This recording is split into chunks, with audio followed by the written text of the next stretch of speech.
Hey everybody, welcome back to Let's Talk. My name is John, and today here on the channel, we're going to be talking about the 1988 sci-fi horror cult classic, Killer Klowns from Outer Space, and its brand new Scream Factory 4K Blu-ray. But before we get into that 4K Blu-ray review, I like to give a quick film review, and that's what we're going to do right now. So if you only want to watch the 4K Blu-ray review, you can skip ahead right now. So Killer Klowns from Outer Space was written and directed by the Chiodo brothers, Steve and Charles and Edward. This is the only movie that they ever actually wrote and directed, and quite a movie to write and direct to be your only feature film. But they've always been in the Hollywood system. They're really known for their practical effects, their special effects. They even worked on such famous movies as Team America World Police, so they worked. It's just that they never did direct or write again. But they really did knock it out of the park with this one for a certain audience, and that certain audience happens to include me. This movie is basically an alien invasion movie, but these aliens, they look like clowns. You know, they got the whole get-up, they love cotton candy, they love popcorn, their ray guns are just over-the-top cheesy, and that's really what this movie is. It's really just a cheesy, over-the-top 1980s film,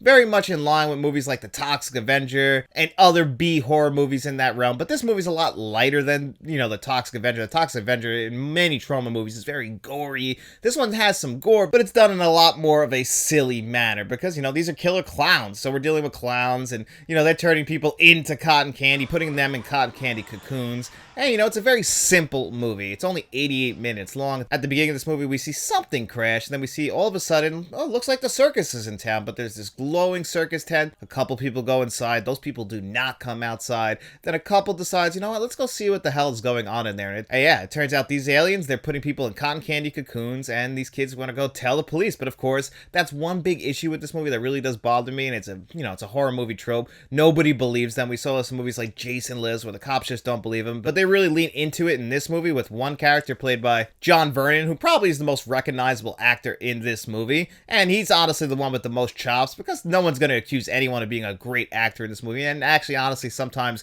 the acting can be really bad, but it doesn't really take you out of this movie because, again, look at what the plot of this movie is, look at what the story of this movie is. You're there really for the special effects, but those certain horror tropes where we're trying to convince people what is happening, I feel like that takes up too much of this movie, and it really does kind of hurt the rewatch for me, and it does take me out of it just a little bit. But the over-the-top jokes, the killing, all that stuff really works for me. I mean, some of my favorite kill scenes in this movie, yeah, they're doing killing, but again, it's done such a cheesy way, other than somebody losing their head, and they lose their whole head. It just literally looks like somebody threw a head in a trash can offset. You know, it's a very low-budget horror movie, and the people working on this movie clearly had a lot of fun making it, and the movie itself is just generally a lot of fun. That's really what your takeaway from watching this movie is. You don't take this movie too seriously. Like I said, the acting isn't great. It's very, very tropey, but those kill scenes, they are so funny. There's one where one of the clowns is able to eat some of the other people with just a shadow, and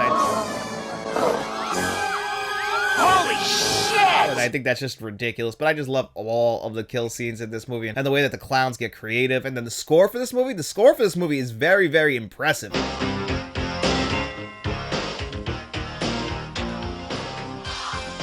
I actually think that the score is something that really stands out and really is kind of elevates this film to a higher level, because if it was just a cheap, cheesy 80s score, which, you know, it's a cheesy 80s score, but in the best way possible. Even the theme song for this movie, which plays over a few little montages throughout the film, which I absolutely love those scenes as well. I think all of that works perfectly for this type of movie. Everybody knew what kind of movie they were in, they knew what kind of movie they were making, and it managed in its 35 years since release to reach a pretty wide audience, and that wide audience absolutely loves this movie to the point that we are getting this beautiful new 4K Blu-ray that we are going to talk about right now.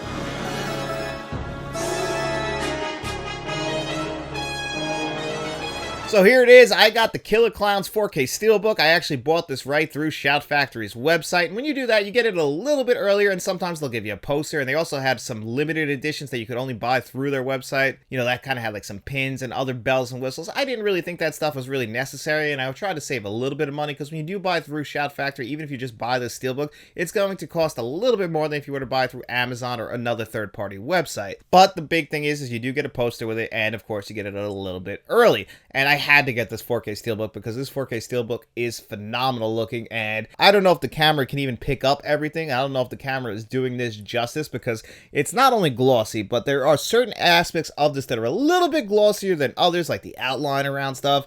it might be a little bit hard to pick up, but this is a beautiful 4K Steelbook. The packaging, no matter which way you go, is a 10 out of 10, especially if you were to compare it to this 2012 Blu-ray, which is what I did. This is the previous release Blu-ray that I had, and just look at what they were doing with the artwork on this. How does this feel like a Killer Klowns from Outer Space Blu-ray? There's no colors. It looks like Twisted Metal Black. I don't really understand what they were doing with this Blu-ray, and that's what I compared this 4K Blu-ray with. Now, this 4K Blu-ray, if you were to come inside, it's 2 discs. You get a 4K Blu-ray and you get a Blu-ray. All of your extras are going to be on that Blu-ray. That Blu-ray is not a previously released edition. So if you have that Arrow release, that's a different edition. This is a different scan. This is a brand new scan. And it's the same scan on that Blu-ray that you have on that 4K Blu-ray, just downscaled to 1080p, and it doesn't feature Dolby Vision or HDR10. Both the Blu-ray and the 4K Blu-ray, though, will feature the same audio tracks. There is also one commentary track. You have a DTS HD 5.1 or a DTS HD 2.0. And those are not new audio tracks. Those are the same audio tracks that have been following around this movie for a while now.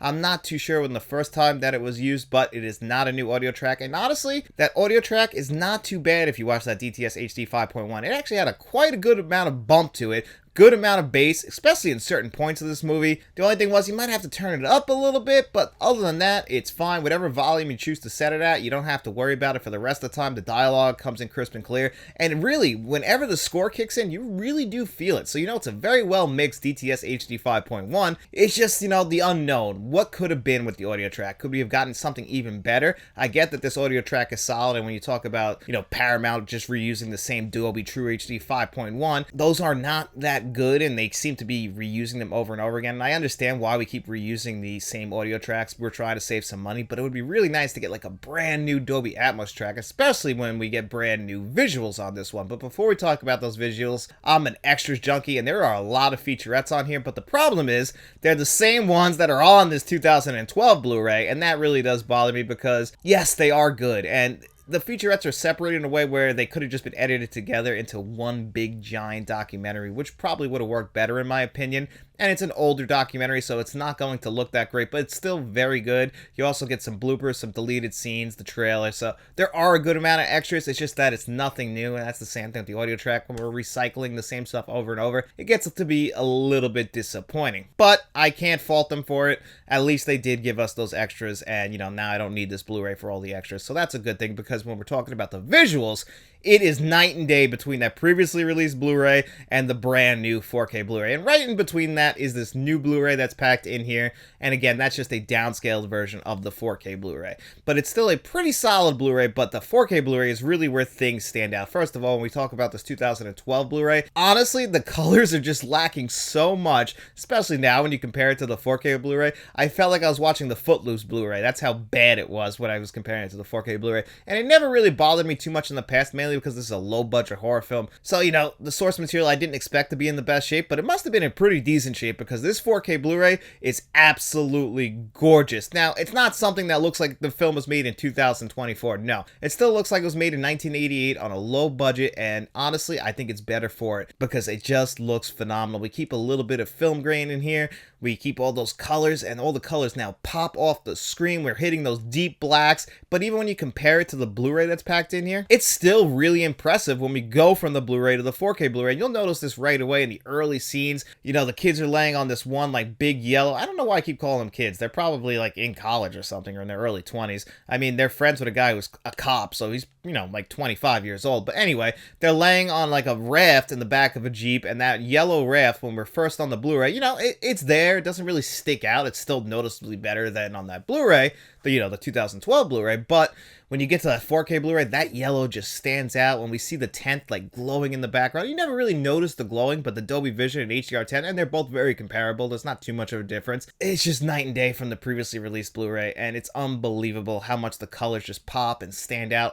It's a very, very, very colorful movie, but it could have gone down a path where it became overwhelmingly colorful if they would have turned the saturation up way too high, but they did not do that. No, everything was adjusted perfectly. Honestly, the visuals are the biggest standout for a movie like this, where I was hoping that it would be a very colorful, beautiful looking 4K Blu-ray. I had an idea in my mind what I wanted this to look like. I still wanted it to look like a 1988 low budget 80s horror film, and they nailed it. I have no complaints about this transfer at all from a visual standpoint. Honestly, it's the best part other than the packaging, because the packaging is great, the visuals are great, the audio, it's still really good. It's just that, again, it's the unknown. Could it have been better? I really do think that there is still room for improvement when it comes to the audio track, but it's not a bad audio track. Same thing with the 2.0. That's not too bad. The extras themselves, they're really good. It's just I would have liked a lot more extras, some new extras. It kind of sucks that we've had the same extras following this around. I got that Blu-ray, I think, in like 2014, so 10 years later, I still have the same extras, so that bothers me a little bit, but again, I know not everybody comes to these 4K Blu-rays for the extras, so that's just a minor complaint from me.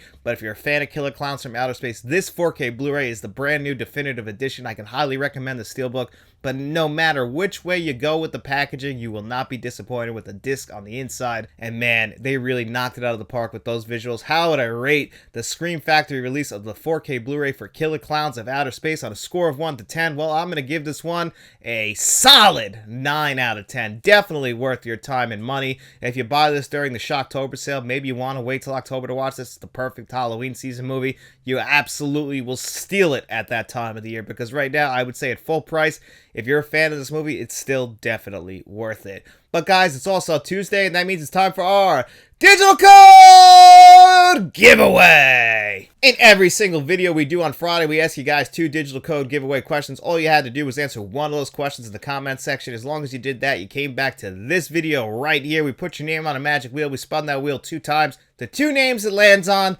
they have their choice of the digital codes you've seen on your screen before you today. But it's also the beginning of the month, and that means we are going to be doing our membership giveaway for April. So if you are a channel member under the Friends of the Channel tier, the Producers tier, or the Directors tier, your name was also put on a magic wheel, and we spun that wheel, and the names that land on, they have their choice of the 4K Blu-rays of either a 1980s classic, The Lost Boys, Warm Bodies. This is a great re-release 4K, and it's got one of these Lionsgate Steelbooks, which have a slipcover over the Steelbook. That's a great release as well. Thor: Love and Thunder on 4K Blu-ray Steelbook. This is just a great Steelbook. It's a Disney release, so you know how that goes. And then, of course, the Italian Job on 4K Blu-ray. I reviewed all of these here on the channel, except for Thor: Love and Thunder. I didn't review its Steelbook, but I did review the film here on the channel, so you get my full thoughts on pretty much all of these. But I'll stop rambling on. Let's see who won the digital code giveaway.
Alright, congratulations, California Loving It and Cat Daddy Carnage, aka James. James has actually been following his channel around really since the very beginning, and I think this is only his 2nd or 3rd digital code giveaway win in all of that time. I mean, he's been around since there was like 4 or 5 people on the wheel, and I believe this is only his 2nd or 3rd win, so congratulations, Cat Daddy Carnage.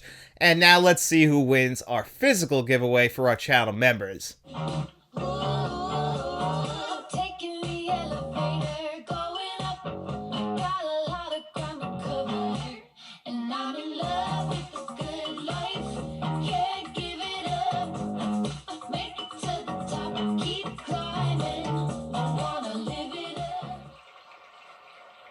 Alright, congratulations, Frank from Frank's Medium Reviews. Frank obviously is one of our longtime channel supporters. I was just on his show doing an interview. He's a great interview, man. Frank is awesome. He interviewed the hell out of me, and I absolutely loved every second of it. Came out way better than I ever could have imagined. He made me look great. Thank you, Frank. So you guys can head over his channel as well. And Frank, you have your choice of one of these movies, whichever one you want. I'll mail it over to you. And thanks so much, buddy, for supporting me for so long.